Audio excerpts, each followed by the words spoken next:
Hi friends, simplify knowledge में आपका स्वागत है। मैं हूं महेश और मैं आज आपको बताऊंगा जीएसटी के बारे में। तो आइए शुरू करते हैं।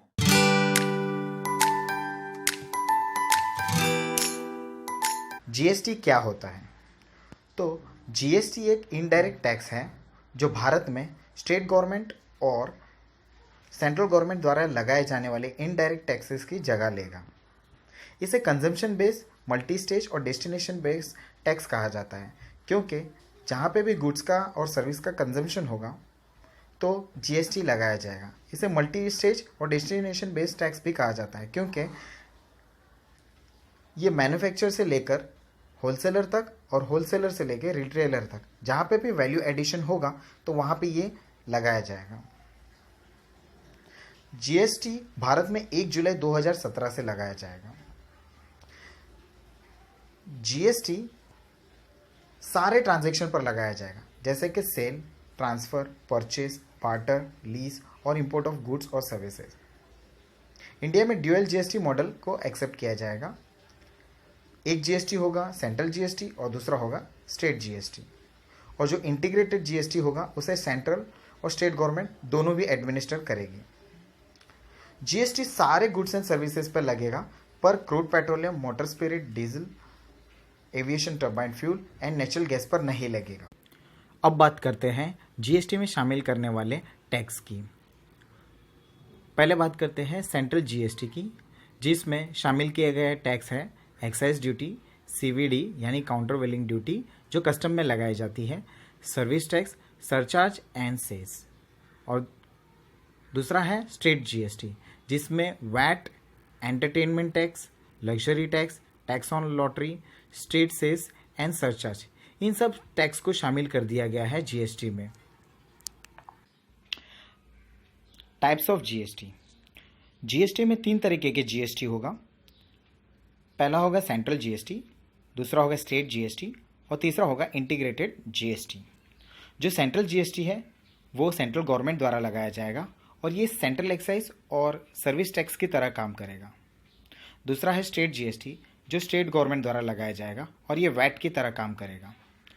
और तीसरा है इंटीग्रेटेड जीएसटी जो सेंट्रल और स्टेट गवर्नमेंट द्वारा एडमिनिस्टर किया जाएगा और ये सेंट्रल सेल्स टैक्स की तरह काम करेगा। Taxable event. टैक्सेशन में कोई भी टैक्स लगाने के लिए उसका टैक्सेबल इवेंट जानना बहुत ज़रूरी है। तो पहले बात करते हैं कस्टम ड्यूटी की।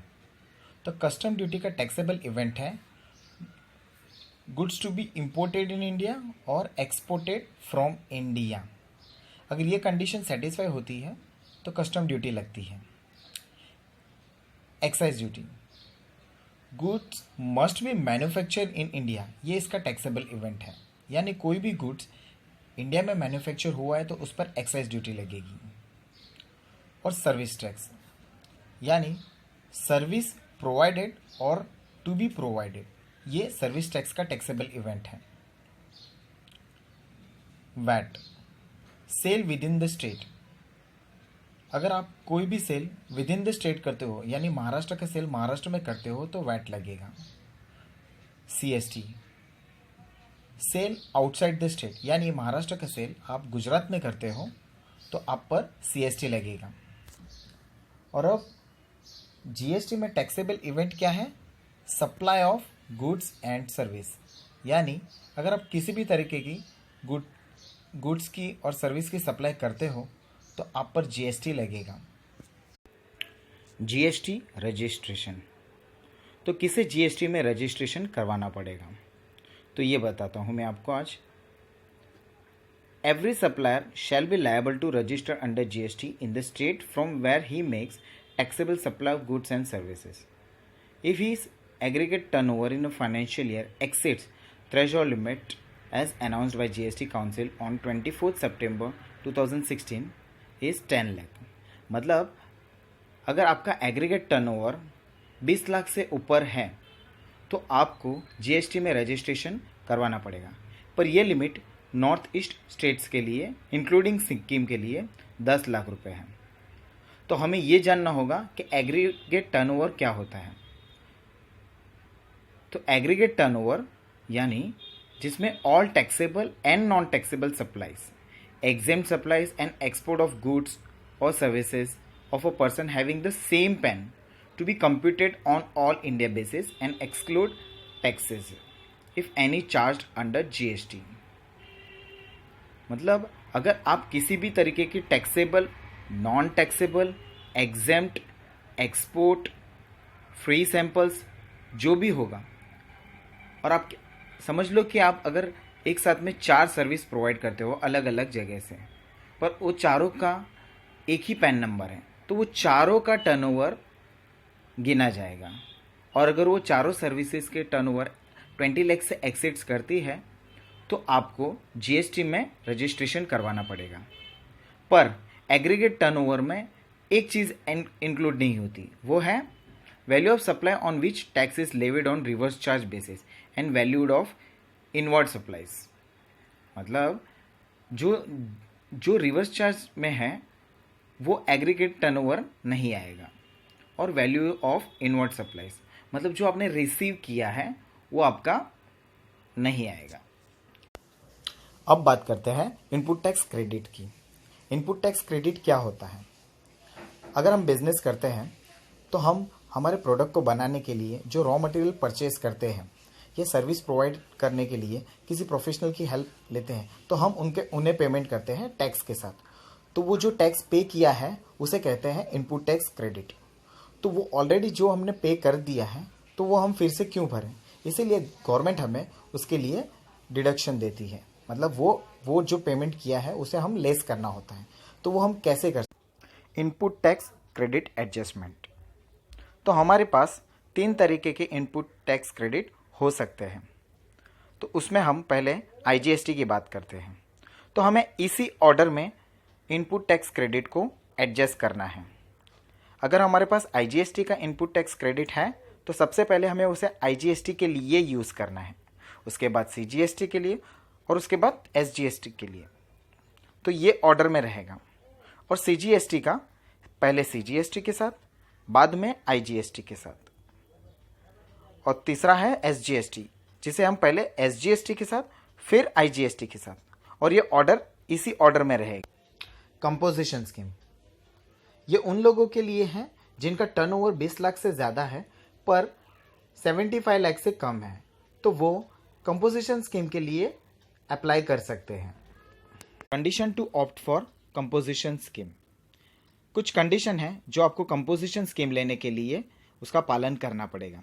तो उसमें पहली है, आप इंटरस्टेट ट्रांजैक्शन नहीं कर सकते, यानी अगर आप एक राज्य से दूसरे राज्य में ट्रांजैक्शन करते हो तो आप कंपोजिशन स्कीम नहीं ले सकते। दूसरा है no engagement in GST free goods, यानी आपका जीएसटी फ्री गुड्स में आप मैन्युफैक्चरर या डीलर नहीं होने चाहिए। Third, no supply through e commerce operator, यानी आप ई कॉमर्स ऑपरेटर के थ्रू सप्लाई नहीं कर सकते, जैसे कि फ्लिपकार्ट, स्नैपडील। फोर्थ है not for casual taxable person और नॉन रेसिडेंट टैक्सेबल पर्सन, यानी आप कैजुअल टैक्सेबल पर्सन हो या नॉन रेसिडेंट टैक्सेबल पर्सन हो तो आप कंपोजिशन स्कीम नहीं ले सकते। फिफ्थ है not for who pay tax on reverse charge basis, यानी अगर आप रिवर्स चार्ज बेसिस में टैक्स पे करते हो, जैसे कि manpower service, goods and transport agency, तो आप कंपोजिशन स्कीम नहीं ले सकते। सिक्स्थ है no inward supplies from unregistered person, यानी आप अनरजिस्टर्ड पर्सन से इनवर्ड सप्लाईज नहीं ले सकते। कंपोजिशन स्कीम अगर आप लेते हो तो आपको आपके सारे इनवॉइस पे ऐसा मेंशन करना पड़ेगा कि आप कंपोजिशन टैक्सेबल पर्सन हो और आप टैक्स कलेक्ट नहीं कर सकते, और ये आपको आपके सारे बिजनेस की जो जगह है वहाँ पे नोटिस बोर्ड पे और साइन बोर्ड पे डिस्प्ले करना पड़ेगा। एट्थ है stock as on appointed day have not been purchased in the course of, यानी जिस दिन आप कंपोजिशन स्कीम के लिए अपॉइंट होते हो तो आपके पास स्टॉक नीचे दी हुई जगह से नहीं होना चाहिए। जैसे कि पहला है इंटरस्टेट ट्रेड और कॉमर्स, यानी वो जो स्टॉक है वो इंटरस्टेट ट्रेड से नहीं होना चाहिए। दूसरा है इंपोर्टेड फ्रॉम आउटसाइड इंडिया, यानी आपने वो स्टॉक आउटसाइड इंडिया से नहीं लिया होना चाहिए। थर्ड है received from his branch situated outside the state, यानी आपकी ब्रांच अगर दूसरे स्टेट से है तो वो वहाँ से भी रिसीव नहीं कर सकते। फोर्थ है received from his agent outside the state, यानी आप अगर आपका कोई एजेंट है जो दूसरे राज्य से आपको गुड्स सप्लाई करता है तो वो आप वहाँ से वो स्टॉक नहीं होना चाहिए। कंपोजिशन स्कीम के टैक्स रेट्स, तो मैन्युफैक्चरर के लिए होगा 1% और CGST और SGST मिला के हो जाएगा 2%। फूड विथ सर्विस उसके लिए होगा 2.5% और दोनों मिला के होगा 5%। और other that is trader 0.5% for both CGST और SGST, तो हो जाएगा 1%। GST रेट कार्ड, GST में 5 रेट होंगे। पहला है 0%, दूसरा है 5%, तीसरा है 12%, फोर्थ है 18% और 28%। 0% में सारी बेसिक चीज़ें आ जाएगी जैसे कि fresh meat, fish, chicken etcetera. 5% में जनरल आइटम जैसे कि fish fillet, cream, skim milk powder, branded paneer, frozen vegetables, coffee, tea etcetera. 12% में frozen meat product, butter, cheese, ghee, dry fruits in packaged form, animal fat, sausage, fruit juices, bhujia, namkeen etcetera. 18% में most item under this tax slab which includes flavoured refined, मतलब जो जिसमें flavoured refine किया जाता है वैसी चीज़ें 18% में आएगी जैसे कि sugar, pasta, cornflakes, pastries, cakes etcetera. 28% में जो पर्सनल यूज़ के लिए होती है वैसी चीज़ें 28% में आएगी जैसे कि chewing gum, molasses, chocolate, wafers coated with chocolate, pan masala, aerated water, paint, deodorant, shaving cream, after shave, hair shampoo etcetera. GST में सर्विस टैक्स को भी शामिल किया गया है और सर्विस टैक्स में भी 5 तरीके के रेट होंगे। पहला होगा 0%, 5%, 12%, 18% एंड 28%। तो जो hotel and lodges with tariff below 1000 उसे नो टैक्स में रखा गया है। ग्रैंड फादरिंग सर्विस के लिए भी no tax. Education, health care, non AC rail travel has been exempted under GST, मतलब उस पर कोई भी टैक्स नहीं लगेगा। 5% में ट्रांसपोर्ट सर्विस को रखा गया है जैसे कि railway, airport transport, cabs, small restaurant less than 50 lakh annual turnover. Advertisement place in newspaper will be under 5%। 12% में non AC hotel, business class air ticket, fertiliser, work contract, transportation of goods by rail other than any person fall under GST rate slab 12%। 18% में AC hotel that serve liquor, मतलब जो hotel में liquor को सर्व किया जाता है AC hotel में, तो वो 18% में है।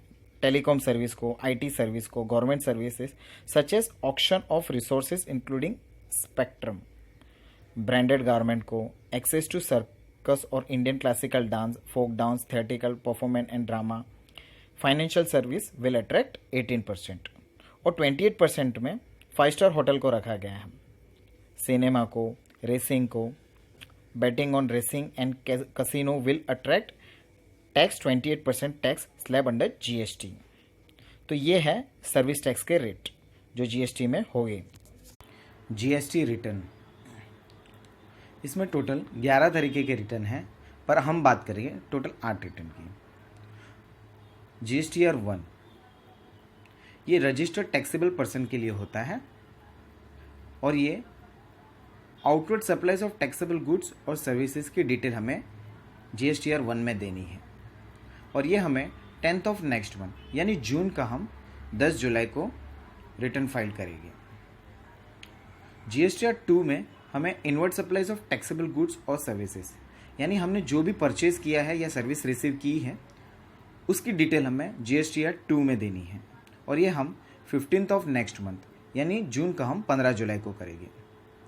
GSTR 3 में ये मंथली रिटर्न होगा जो 20th ऑफ नेक्स्ट मंथ यानी जून का हम 20 जुलाई को करेंगे, जिसमें इनवर्ड और आउटवर्ड सप्लाईज की डिटेल देनी है और जो भी हमने पेमेंट किया है उसकी डिटेल देनी है।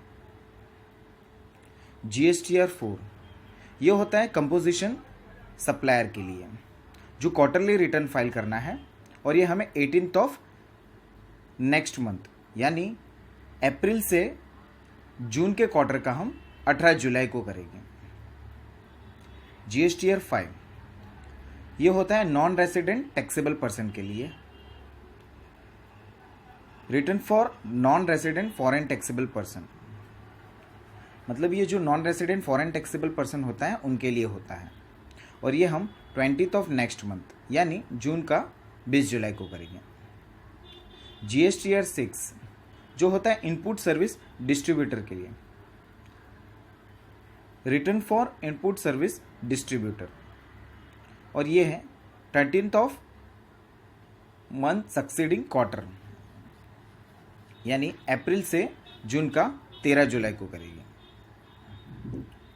GSTR 7 ये होता है टैक्स डिडक्टर के लिए, return for authorities deducting tax at source, मतलब जो अथॉरिटीज टैक्स डिडक्ट करते हैं उनके लिए होता है, और ये 10th ऑफ नेक्स्ट मंथ यानी जून का हम 10 जुलाई को करेंगे।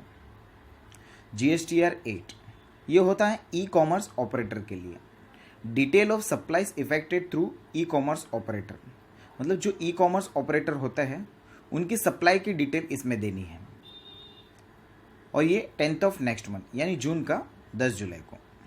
GSTR 9 जो होगा एनुअल रिटर्न, और ये रजिस्टर्ड टैक्सेबल पर्सन के लिए होगा। ये मतलब अप्रैल 17 से लेके मार्च 18 का जो फाइनेंशियल ईयर है उसका हम रिटर्न 31 दिसंबर 2018 में करेंगे। GST पेमेंट, GST पेमेंट में अगर आपका GST मोर देन 10,000 रुपीज़ है तो आपको ऑनलाइन पेमेंट करना पड़ेगा, और वो ऑनलाइन पेमेंट आप NEFT, RTGS और IMPS से कर सकते हो। ऑफलाइन के लिए आपका GST लेस देन 10,000 होना चाहिए, और वो आप कैश, चेक, DD, NEFT और RTGS से कर सकते हो। Before GST and after GST, तो क्या इम्पैक्ट आएगा दोनों में वो देखते हैं। इसमें 3 लेवल है, production level, wholesaler level and retailer level. तो दोनों भी लेवल हम बिफोर GST और आफ्टर GST में देखेंगे। तो पहले बात करते हैं बिफोर GST की।